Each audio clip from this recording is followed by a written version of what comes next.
I grew up here. This was our life. I feel the camaraderie, the love. This was our second home. A lot of memories. It's like a family.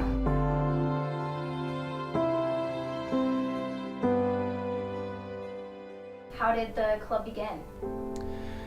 The park is a gathering space, and it, from the very beginning, was host to the kind of celebrations that reflected the diversity of the neighborhood.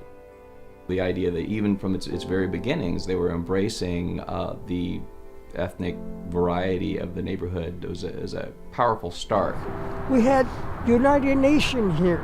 We had, we had the United Nations. We had Portuguese, Mexican, Japanese, Chinese, Filipino.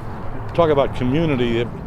We had a community and everybody was included, and this was probably the center of it right here. It was just amazing how the Portuguese and Mexicans and everybody that lived here was close. Everybody liked you. Everybody knew each other here. That was it. That was so great about this place.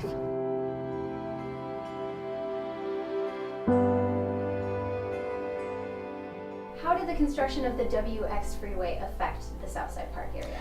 That really sliced through the neighborhood. A large portion was physically destroyed between W and X Street. For example, the Buddhist church was physically cut off from the Japanese American population that had just relocated. So that's a traumatic experience for a neighborhood. So how did these communities come back together after being split up, or did they not? Groups like Our Lady of Guadalupe Church became new civic institutions. The Japanese Methodist Church moved in. The Chinese community moved in, and Sacramento's African American community, the oldest African American congregation on the west coast of the United States, is located in Southside Park. It's also the home of the oldest mosque in the western United States. That neighborhood has survived in its diversity primarily because of the work of the people in it.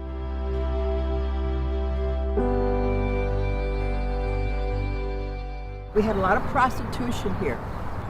And it went on for about 15 years.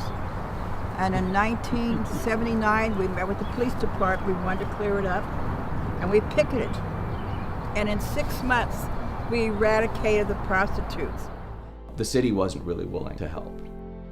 The people had to step up, and the city followed where the people led.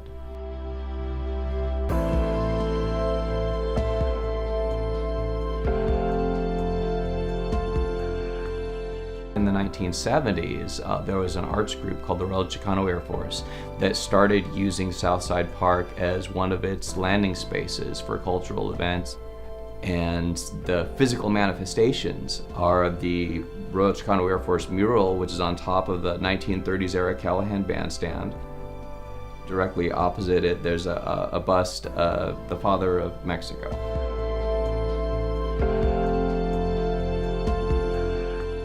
There used to be fireworks at this park that the Southside Improvement Club used to put on every year. The city used to give us $25,000 to help put on the fireworks. You could not find a blade of grass in this park. That's how many people were in this park, and it used to go clear past X Street. We used to come early so we could sit around the lake. Instead of way back here, we'd be around the lake. And during the fair, fireworks, we used to sell peanuts. We had a big cardboard box with peanuts, 10 cents a bag. And we made 2 cents a bag. I think I made $6 one night. I thought I went to heaven, made so much money. My husband was so involved in it, and in fact, he was called Mr. Southside. And people they just wanted to talk. They'd come to our flower shop and just wanted to talk, but all part of Southside. This is very special to me.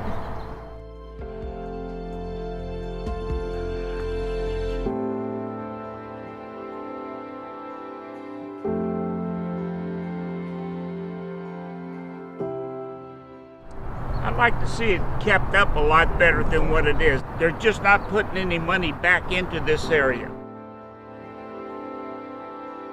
It's still a good park, but not like it used to.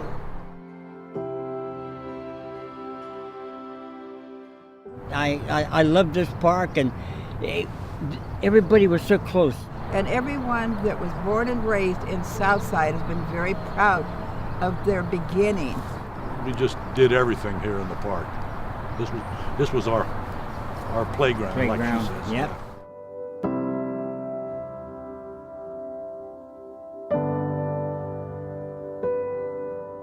There's generations who are now just discovering the park.